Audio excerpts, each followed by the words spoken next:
مدینے والے کے امتیوں، آج کے جلسے میں عہد کرو کہ مولا ساری کائنات تو نے ہمارے لیے بنائی ہے، یہ زمین ہمارے لیے، آسمان ہمارے لیے، بحر و بر ہمارے لیے، خشک و تر ہمارے لیے، سنگ و شجر ہمارے لیے، ساری کائنات ہمارے لیے۔ آج کے جلسے سے جا کے کل صبح فجر میں اپنی پیشانی مسجد میں سر اللہ کے سامنے رکھ کے کہنا مولا ساری کائنات میرے لیے، میری پیشانی کا سجدہ تیرے لیے، میرا رکوع تیرے لیے، میرا سجدہ تیرے لیے، میرا قیام تیرے لیے، میری نماز تیرے لیے، میرا حج تیرے لیے، سب میرے لیے، میں تیرے لیے۔ سبحان اللہ سبحان اللہ۔ تو آج کے جلسے سے یہ پیغام لے کے جانا ہے انشاءاللہ۔ میں عرض یہ کر رہا تھا بغداد کے غوث اعظم تشریف لائے، 1100 گھروں میں خوشی ہوئی، سب کے یہاں بیٹے پیدا ہوئے، ولی پیدا ہوئے۔ سبحان اللہ، مل کے کہہ دو غوث اعظم تشریف لائے، پوری گلی جگمگانے لگی، پورا گاؤں جگمگانے لگا، پورے گاؤں میں اجالا ہی اجالا ہو گیا۔ پتہ چلا فاطمہ ام الخیر کے یہاں بیٹا پیدا ہوا ہے۔ سبحان اللہ۔ میرے دوستو، میرے غوث اعظم بڑھتے رہے، تھوڑی عمر بڑی ہوئی، ایک قافلہ مدینے کو جا رہا تھا، اپنی ماں سے کہنے لگے امی جان اگر اجازت ہو تو میں بھی اس قافلے کے ساتھ مدینے چلا جاؤں، مصطفیٰ کی گنبد کی زیارت کر لوں۔ ماں کہنے لگی بیٹے ابھی تیرے پڑھنے کی عمر ہے، ابھی تیرے علم حاصل کرنے کی عمر ہے، علم حاصل کرو، پڑھو۔ اس سے پتہ یہ چلتا ہے کہ ولی جو ہوتا ہے وہ ان پڑھ نہیں ہوتا۔ اشارہ کر رہا ہوں میں، سمجھ سکو تو خاموشی میرا جواب بھی ہے۔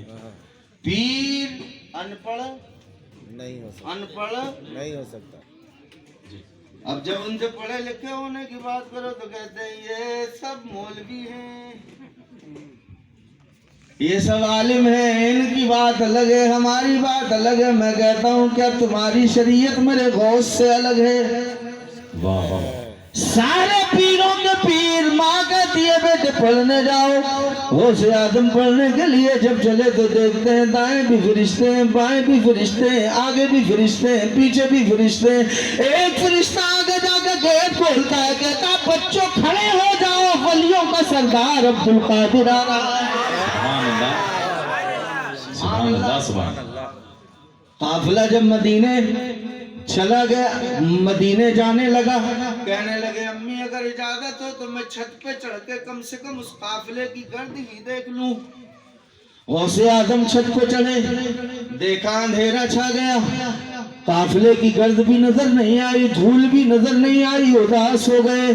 عبد القادر جیلانی چھوٹے سے ہیں، دل اداس ہوا، میرے رب نے فرشتوں سے کہا اداس مت کرو، عبد القادر کا دل پردے ہٹا دو۔ نگاہوں سے پردے ہٹا دیے گئے۔ غوث اعظم فرماتے ہیں جب میں نے دیکھا تو میری داہنی جانب کعبہ نظر آیا، بائیں جانب گنبد خضرا نظر آیا۔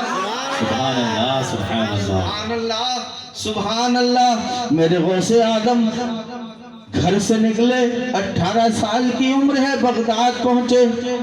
حضرت شیخ عبدالحق محدث دہلوی فرماتے ہیں غوث اعظم نے مجاہدے شروع کیے، 15 سال تک عشاء کے بعد فجر سے پہلے تک پورا قرآن کھڑے ہو کر ختم کر لیتے۔ بعض روایتوں میں آتا ہے ایک پیر پہ کھڑے ہو کے پڑھتے تھے، لیکن زیادہ روایتیں ہیں کہ کھڑے ہو کر پورا قرآن عشاء کے بعد الحمدو سے شروع کرتے، فجر سے پہلے والناس کی سین پہ ختم کر دیتے۔ 40 سال تک لگاتار عشاء کے وضو سے فجر کی نماز ادا فرمائی۔ حضرت شیخ عبدالحق محدث دہلوی لکھتے ہیں، کہتے ہیں جب آپ نے اسی بیچ میں مجاہدے اور شروع کیے تو عالم یہ تھا کہ آپ کھانا کھاتے پانی نہیں پیتے۔ اگلا سال آیا، کھانا چھوڑ دیا، صرف پانی پیا، اور اگلا سال آیا، پانی بھی چھوڑ دیا, کھانا بھی چھوڑ دیا, نفس کو مارنے کے لیے, انا کو ختم کرنے کے لیے, اپنے اندر کی میں کو مٹانے کے لیے. فرماتے ہیں میں نے درختوں کی پتیاں کھانی شروع کی, گھاس کی ٹہنیاں کھانی شروع کی. کہتے ہیں اگلا سال آیا, میں نے درختوں کی پتیاں بھی چھوڑ دی, گھاس کی ٹہنیاں کھانا بھی چھوڑ دی, میں نے پانی پینا بھی چھوڑ دیا, ٹھوس غذائیں بھی چھوڑ دی کھانا. کہا آپ کیا کھاتے؟ تو فرماتے ہیں لوگوں کا ردی کھانا جو بہہ کے آتا تھا, میں نے وہ کھانا شروع کر دیا.